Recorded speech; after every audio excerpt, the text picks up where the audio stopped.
ఇప్పుడు కేవలం 7,999 up to 10 kgs వరకు బరువు తగ్గి అధిక బరువు నుంచి వచ్చే ప్రధాన సమస్యలను దూరం చేసుకోండి. ప్రజలెన్నుకున్న ప్రభుత్వాన్ని కూలుస్తానని కేటీఆర్ ఎలా అంటారని కాంగ్రెస్ నేత మధు యాష్కి ఫైర్ అయ్యారు.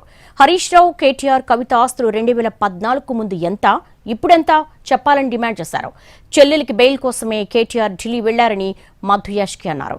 కవిత తెలంగాణ దోచుకోవడమే కాకుండా ఢిల్లీలో కూడా లిక్కర్ బిజినెస్ పెట్టారని విమర్శించారు. మీ బావగారి, మీ చెల్లిగారి, మీ అయ్యగారి ఆస్తులు 2014 కన్నా ముందు ఏముండే, 2014 తర్వాత ఏముండేని ఒకసారి ప్రజలకు వివరించుతాను.